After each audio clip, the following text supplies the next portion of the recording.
फिलिस्तीन के छोटे छोटे बच्चे, 50,000 छोटे बच्चे 2 साल से लेकर 12 साल तक के बच्चों को कब्रिस्तान में कन्वर्ट कर दिया गया, मार दिया गया।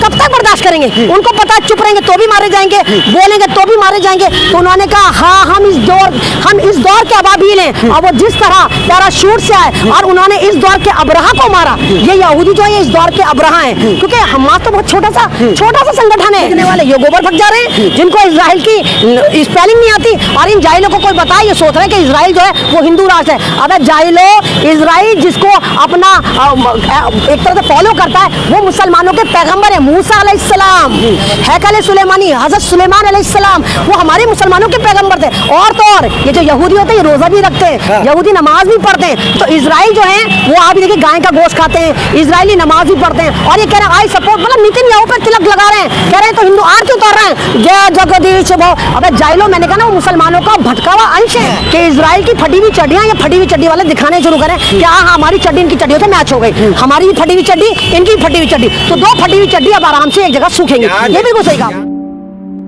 कोई मतलब नहीं है, वो मुसलमानों का मुकद्दस इलाका है। फिलिस्तीन पैगंबरों का शहर है, फिलिस्तीन मुसलमानों का किबलाए अव्वल है, जहाँ पर हम नमाज पढ़ा करते थे। फिलिस्तीन एक ऐसा शहर जहाँ पर खाना बदोश यहूदियों को, यको के भिख मंगे यहूदियों को जब ये लगातार जर्मनी पिट रहे थे, हिटलर द्वारा ये जुल्म का शिकार हो रहे थे, तब इनके नाजायज बाप अमेरिका ने इल्लीगल तरीके से फिलिस्तीन की बिना मर्जी से अक़वाम मुत्तहिदा को बीच में डालकर इनको जाके फिलिस्तीन में चारों तरफ बसा दिया था। प्लान यही था कि किसी भी तरह मुसलमानों को मारा जाएगा।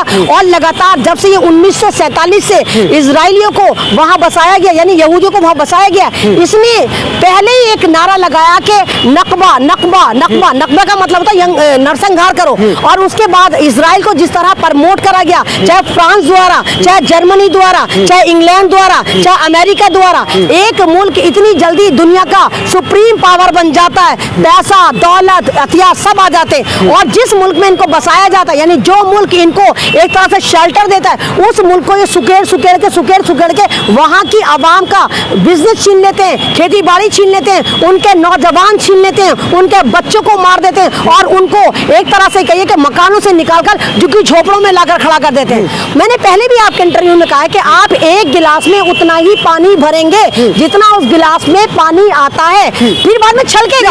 आप ये देखिए सोशल मीडिया पर जितने बड़े बड़े नामचीन जो चैनलों द्वारा लात मारकर निकाले गए या छोड़कर आए, जब उन्होंने अपने अपने यूट्यूब चैनल बनाए, उन तमाम यूट्यूबर चैनलों को सपोर्ट करने वाले 90% मेरे भारत का मुसलमान था, उनको फंडिंग करने वाला मेरे भारत का मुसलमान था। लेकिन एंड ऑफ द डे जब बात मुसलमान की आती है तो ये सारे के सारे तिलकधारी बनके हिंदू बन जाते हैं। मतलब आपने स्टडी करी, आपने एकदम से कह दिया फिलिस्तीन आतंकवादी है, हमास आतंकवादी है। अबे बेगैरतों की जमातों, तुम्हारा भी रिस्क हराम है, क्योंकि तुम भी मुसलमानों के रिस्क से पल रहे हो। तुमने स्टडी करी कि फिलिस्तीन पे कितना जुल्म हो रहा है, तुमने एक भी वीडियो बनाई कि किस तरह फिलिस्तीन के छोटे छोटे बच्चे, 50,000 छोटे बच्चे 2 साल से लेकर 12 साल तक के बच्चों को कब्रिस्तान में कन्वर्ट कर दिया गया, मार दिया गया। किस तरह उनके नौजवानों की आंखें फोड़ी जा रही है, किस तरह औरतें हजारों की तादाद में 15 साल की लड़की, 16 साल की लड़की जेलों में बंद है और उनके गैंगरेप हो रहे हैं। सच को सच कहना सीखो, झूठ को झूठ कहना सीखो।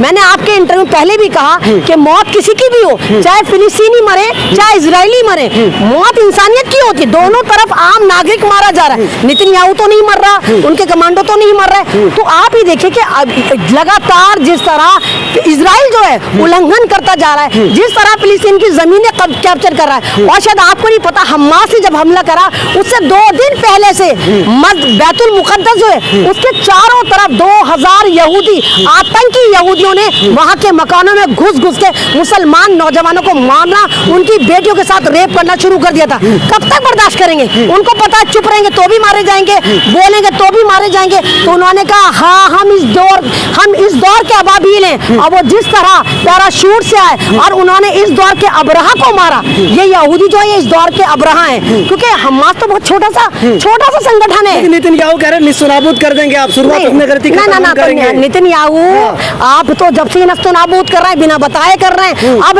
ऐसी कौन सी वो आ गई कि आपको कहना पड़ रहा है? यानी कि आपको पता है कि अगर आप नहीं कहेंगे तो आपकी कौम का मोराल टूट जाएगा। आपको पता है कि आप हार चुके, आपको पता है आप ऐसे देश से हार चुके जो पक्का मुसलमान देश है, आपको पता है आप मुजाहिदीन से, इस्लाम के पक्के सिपह सालों से हार चुके, इसलिए आप झूठा स्टेटमेंट दे रहे हैं हम मजा चखाएंगे, हम मजा चखाएंगे। आप बताइए, आपने आज तक इजराइल के प्रधानमंत्री का, सदर का या इजरायलियों का कभी स्टेटमेंट सुना कि वो कह रहे हैं कि हम मुसलमानों को मजा चखाएंगे? ये तो मारते रहते हैं, ये तो लूटते रहते हैं, लेकिन पहली बार ये स्टेटमेंट दे रहे हैं क्योंकि हमास और फिलिस्तीन ने इनको नाको चने चबा दिए, इनके कमांडो उठा के ले गए, इनका तो तमाम जितना भी बेस है वो खत्म कर दिया है, इनके तमाम जो चीजें हैं वो इनसे छीन लिए, इसलिए ये डरे हुए हैं। आप किधर हैं? देखिए मैंने कहा ना, अगर आप ये कहेंगे कि मैं भारतीय हूं तो मुझे मोदी जी की तरफ होना चाहिए, तो मेरा कानून तो ऐसा नहीं कहता कि मैं मोदी जी की हर जायज नाजायज बात मानूं। मैं तो अटल बिहारी वाजपेयी जी की तरफ हूँ, अटल बिहारी वाजपेयी जी की तरफ हूँ जो मेरे देश के प्रधानमंत्री रहे और उन्होंने कहा था कि मुसलमानों हमसे मत डरो, अरब देश हमारे मुल्क थे, परम मित्र थे, और बात फिलिस्तीन की आएगी तो हम भारतीय जनता पार्टी वाले और मैं अटल बिहारी वाजपेयी फिलिस्तीन के साथ खड़ा हूँ। तो मैं तो अटल बिहारी वाजपेयी को मानती हूँ। विश्वगुरु वाले प्रधानमंत्री के साथ नहीं, विश्वगुरु की बात नहीं है, जो बीजेपी के फाउंडर हैं, जो बीजेपी के काबिल प्रधानमंत्री अटल बिहारी वाजपेयी थे, मैं तो उनसे मुतासिर हूँ, मैं तो उनके साथ खड़ी हूँ। तो वो भी फोन कर रहे हैं मोदी जी को, तो ले रहे हैं। अरे मोदी जी भूल गए, तुमने तो एक कॉल करी थी, रशिया को कॉल करी थी, और जब रशिया ने तुम्हारे कहने पर यूक्रेन को डरा धमका के युद्ध रोक दिया था, तो मोदी जी एक कॉल करो, इजराइल को कॉल करो, कहे नेतन्याहू एक चमाटा मारो इजराइल के, एक चमाटा मारो फिलिस्तीन के, दोनों को बुलाओ, आओ मेरी बात मानो। आप तो सक्षम हैं, आप तो विश्वगुरु हैं, डंके बज रहे हैं, तो मोदी जी दोनों के एक चमाटे मार के दोनों को टेबल पे बिठाओ, युद्ध रोक दो ना। पहले चिन्हित फिलिस्तीन को जो सपोर्ट कर रहे हैं, बोले जा रहे चिन्हित किया जाएगा। आपको डर नहीं लग रहा है? किस बात से डर लगे भैया? सच बोलते हुए डरना नहीं चाहिए। मैं ऐसी थोड़ी हूँ कि ये जो तमाम मुजरे वाली बाइयां हैं वहाँ फिलिस्तीन में जाके नंगा नाच रही हैं। मणिपुर में कहाँ चले गई? तुम्हारी चढ़ियाँ फट गई थी क्या? मणिपुर में लगातार जुल्म हो रहा था और हो रहा है। आज के मेरी पहलवान बहनें जो गोल्ड मेडल लेकर आई थी, किस तरह जंतर मंतर पे बैठी रही और अपने किरदार की लड़ाई लड़ती रही कि हमारे साथ गलत हुआ है, वहां पर ये मीडिया नहीं आया।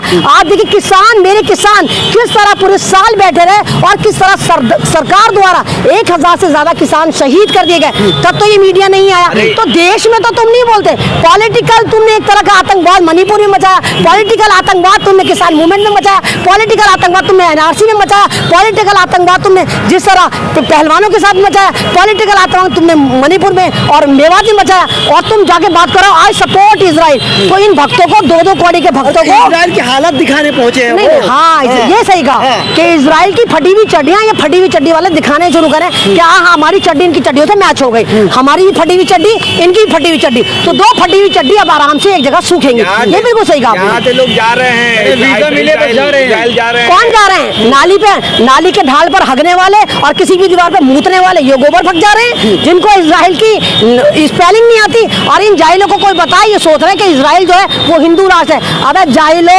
इजराइल जिसको अपना एक तरह से फॉलो करता है वो मुसलमानों के पैगंबर है, मूसा अलैहिस्सलाम, हैकल सुलेमानी, हजरत सुलेमान अलैहिस्सलाम, वो हमारे मुसलमानों के पैगंबर थे। और तो और ये जो यहूदी होते हैं ये रोजा भी रखते हैं, यहूदी नमाज भी पढ़ते हैं, लेकिन थोड़े हटे हुए हैं, अपने रास्ते से हटे हुए हैं और अपने पैगंबर की बात भी नहीं मानते थे। तो अगर इन तमाम गोबर भक्तों को ये लगता है कि इजराइल जो है अखंड भारत बना रहे हैं और वहाँ पर हिंदू राष्ट्र का परचम लहराएंगे, तो ये गलत है। तो इजराइल जो है वो आप ही देखिए गाय का गोश्त खाते हैं, इजरायली नमाज भी पढ़ते हैं, और ये कह रहे हैं आई सपोर्ट, मतलब नेतन्याहू पे तिलक लगा रहे हैं, कह रहे हैं तो हिंदू आरती उतार रहे हैं, जय जगदीश भो। अबे जाहिलो, मैंने कहा ना वो मुसलमानों का भटकावा अंश है, वो मुसलमान ही थे लेकिन भटके हुए, लेकिन उनके तालीमात मुसलमानों वाली है, वो पैगंबर को, मुसलमानों वाले पैगंबर को मानते हैं। तो ज्यादा खुश होने की जरूरत नहीं है, ये आपस में लड़ाई है, मतभेद है।